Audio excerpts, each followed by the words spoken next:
One. Welcome back, everybody. I am here with Steve Bowmer with LeaderOne Financial. Steve has been in the business for almost 30 years and is someone who I regularly go to for mortgage information. So, how are you today? I'm good. Excited to be here. Thank you. So we have two hot topics right now, kind of some different things going on in the mortgage world, and one of them is interest rates. The other is credit scores. Do you want to? Yeah, so one of the big changes that's happened recently is Fannie Mae and Freddie Mac have what we call loan level adjusters, or let's just call them adjusters for this conversation. A general explanation would be is somebody with a better credit score would get a better interest rate than somebody with a lower credit score. So a 740 credit score would get a better rate than a 680 credit score. Right. The difference between those are adjusters that Fannie and Freddie have. Same thing with down payment. If you have a bigger down payment, you get a better interest rate than you would if you have less of a down payment. So what's happened is Fannie and Freddie came out beginning of the year and said we are going to now have more adjusters. So previously the top credit score was a 740. Now it's a 780. So they've now created a category of 740 to 759, another category of 760 to 779. They've also done more categories for down payment. Before 40% was the max and there was no more adjusters. Now they've gone all the way to 60%. So there's a lot more adjusters. Okay. And so that's what it's now just taking effect on May 1st. The loans that you're selling to Fannie and Freddie, they are now charging those. And so that's baked into our interest rates when we price and we lock and all that kind of stuff. So what we've heard, like people are talking about it, and it sounds like this is just a myth at this point, is that somebody with a really high credit score is going to end up having to pay for somebody that doesn't have a great credit score. That's what people are talking about. So wow. Yeah. No, that's not the case.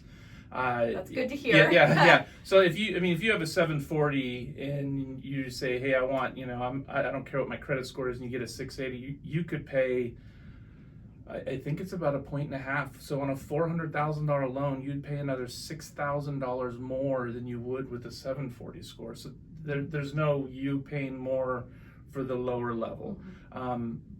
There's more of these categories, right? If it's a grid and you have interest rates and credit scores on one thing, there are some of those examples where the interest rates are better than they were before, and then there's some examples of where the interest rates are worse than before. But it's not like a massive change for good credit score clients. It's nominal. And right now, with the volatility that we're having with the interest rates and how much things swing in one day, that has more of an impact on what somebody's pricing is than these adjusters. It's kind of the new thing to talk about, but it's not that huge of a deal. Thanks for the clarity on that. Absolutely. Yeah. So then talk to us about interest rates. What, we're seeing some big swings. Is that normal? Is that typical? It's typical now, Okay. because the term that we are using in the industry is volatility.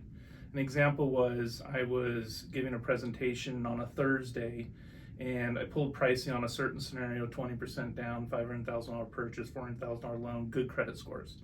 And the interest rate on that day was 5.99. Now that was a great day. That was one of our best days that we've had in months. And so then that's Thursday morning. Tuesday morning I was doing a presentation at a realty office, and I pulled pricing before I went, and that day that same exact scenario was 6.375%. So going back to those adjusters, you know how I saw the adjusters would be nominal, minimal, maybe by 0.125. Okay. The difference between 5.99 and 6.375 is 100 basis points, or a full 1 point in fee. So that's $4,000 difference to get the same rate, and that happened in 4 days. Wow. So it's crazy. It's somebody asks me what rates are today, I almost have to say, well, what time is it? Because it was this at 7 o'clock this morning and 11 o'clock. It's different. So what are you telling buyers right now if they're asking, are their interest rates going to go down? Should I wait to buy? What is that conversation? Good conversation, or good question. The simple answer is what we're educating our borrowers is that it's a good time to buy now because the competition is less than what it will be when rates do come down. And we do believe that rates will come down, but predicting the future is almost impossible. We right? just had a crystal ball. Yeah, exactly. So we're saying marry the home, date the loan. Right. So if rates do get better, and we are hoping that happens, if they do get better, we can always look at doing a refinance. We can always look at seeing how we can help with closing costs on the refinance to try and keep all the costs to the buyer as minimal as possible. But I think you really want to get pre-approved, get ready to go, and when you find that house that you want, you're ready to go get it and buy it. And then if the loan's not exactly what you want down the road, you can still do a Make that refinance. change. Yeah. So interest rates are what people are talking about, and Yeah. probably will continue. Yeah. And I think, what we always coach our clients too is if it makes sense for you now financially and it's the right time for you, go for it. And if not, then we wait and see. Yeah. So a lot of good information.